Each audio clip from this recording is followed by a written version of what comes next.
Hello students, math के आज के लेक्चर में आपका स्वागत है। आज हम रियल नंबर चैप्टर का थ्योरम 1.4 पढ़ेंगे, जिसमें हमें ये प्रूव करना है कि √2 एक इरेशनल नंबर है। मतलब कहने का क्या हुआ कि √2 को P/Q की फॉर्म में एक्सप्रेस नहीं किया जा सकता। तो ये थ्योरम पढ़ने से पहले आपको ये जो वर्ड है इरेशनल, इसकी मीनिंग पता होनी चाहिए कि अगर कोई लेटर P/Q मतलब फ्रैक्शन के रूप में एक्सप्रेस ना किया जा सके तो ऐसे नंबर को हम बोलते हैं इरेशनल नंबर। ठीक है, तो चलिए प्रूफ स्टार्ट करते हैं इसका। तो ऐसे क्वेश्चन जब आप करेंगे तो इसमें आप इसका कॉन्ट्राडिक्शन लेंगे, मतलब इसका उल्टा लेंगे हम। जैसे कि हमें प्रूफ क्या करना है कि √2 एक इरेशनल नंबर है, तो हम इसका उल्टा एज्यूम करेंगे, let √2 is a rational number. तो इसे बोलते हैं कॉन्ट्राडिक्शन। जो आपको प्रूव करना है उसका उल्टा लेके चलना। तो हमें इरेशनल प्रूव करना है तो हमने ये लेके चला कि √2 एक रेशनल नंबर है। जब एक रेशनल नंबर है तो हम इस √2 को A/B की फॉर्म में लिख सकते हैं। ठीक है, तो जहाँ जो ये A और B हैं ये हैं को प्राइम नंबर्स, ये हैं को प्राइम नंबर, और ये है √2 की सिंपलेस्ट फॉर्म। मतलब अभी आगे कट नहीं सकते। मान लो सपोज़ करिए ये 5/10 है फॉर एग्ज़ाम्पल, तो ये दोनों डिजिट 5 से कट सकती हैं, तो 1/2। तो ऐसे नंबर को हम बोलते हैं, या ऐसी फॉर्म को हम बोलते हैं सिंपलेस्ट फॉर्म, जिससे आगे वो कट ना सके, डिवाइड ना हो सके। तो ऐसे ही एक A/B है जो किसी से कट नहीं सकता। अब जो भी इसका कॉमन फैक्टर है वो 1 होगा। ठीक है, तो हमने ये A/B एक कोई फ्रैक्शन मान लिया और हमने इसको √2 के बराबर पुट कर दिया। ठीक है, जिसमें जो B है वो 0 के इक्वल नहीं हो सकता, क्योंकि अगर ये 0 हो गया तो सब ये 1/0 को हम बोलते हैं इन्फिनिटी, मतलब नॉट डिफाइंड। तो B 0 नहीं हो सकता, बाकी सब कुछ हो सकता है, 1 2 3 4 कुछ भी, बस 0 नहीं होगा। ठीक है, तो लेट हमने फिर बोलते हैं let √2 is a rational number. ठीक है, and it's simplest form B A/B। तो हमने √2 को A/B के बराबर पुट किया। इसके बाद हम करेंगे ऑन स्क्वायरिंग बोथ साइड्स। अब हम दोनों साइड्स का स्क्वायर करेंगे, तो √2 का square is equal to A/B का स्क्वायर। ठीक है, तो जब √2 का स्क्वायर हम ओपन करेंगे तो ये 2 बन जाएगा, और ये क्या बन जाएगा A²/B²। ठीक है, अब हम क्रॉस मल्टीप्लाई कर देंगे,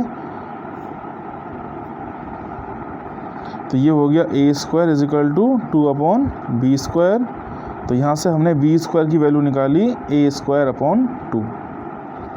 अब यहाँ पर थोड़ी सी थ्योरम 1.3 यूज़ होगी, जो क्या कहती है कि अगर कोई नंबर फॉर एग्ज़ाम्पल, जैसे कि मैंने लिखा B²/4, ये कोई नंबर है B, चलिए हम इसको x मान लेते हैं। अगर 4 x² को डिवाइड कर सकता है तो ये x को भी डिवाइड करेगा। फॉर एग्ज़ाम्पल, यदि 3 9² को डिवाइड कर सकता है तो ये 3 9 को भी डिवाइड करेगा। तो इसी तरीके से यदि 2 A² को डिवाइड कर सकता है तो ये A/2A को भी डिवाइड करेगा। ये कहती है थ्योरम नंबर 1.3, या पढ़ सकते हैं, तो लिखने की ज़रूरत नहीं है, बस आपको ये सेंटेंस लिखना होगा कि 2 divides A², therefore 2 also divide two also will divide A. ठीक है, तो हम क्या करेंगे अगले स्टेप में, a/2 को c के बराबर पुट कर देंगे। तो यहाँ से हमने a की वैल्यू निकाली, a = 2c। ठीक है,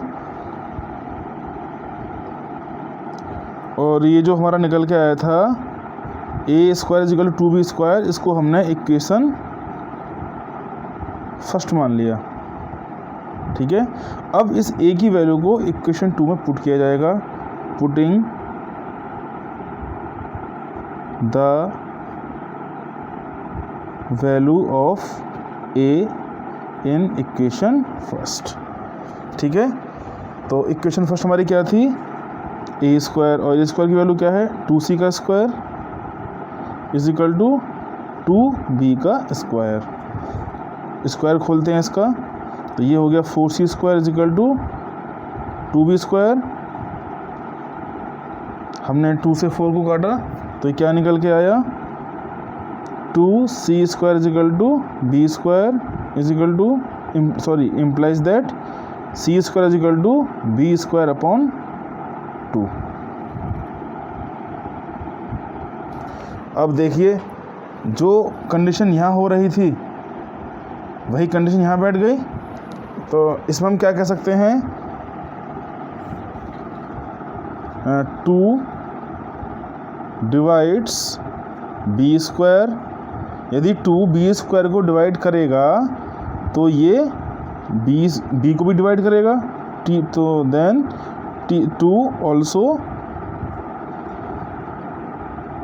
डिवाइड b। तो देखिए क्या हम क्या रिजल्ट निकाल सकते हैं, 2 जो है b को भी डिवाइड कर रहा है और 2 a को भी डिवाइड कर रहा है। तो इसका मतलब क्या हुआ, a और b का कॉमन फैक्टर क्या है, 2। लेकिन हमने ऊपर क्या एज्यूम किया था कि a और b का 1 के अलावा कोई भी कॉमन फैक्टर नहीं है। तो इसका मतलब क्या हुआ, जो भी हमने एज्यूम किया था वो गलत है। तो हमने क्या एज्यूम किया था कि √2 इज़ ए रेशनल नंबर। और रेशनल नंबर का मतलब क्या होता है, हम उसको a/b की फॉर्म में लिख सकते हैं। और a और b क्या था, एक फ्रैक्शन की सिंपलेस्ट फॉर्म थी।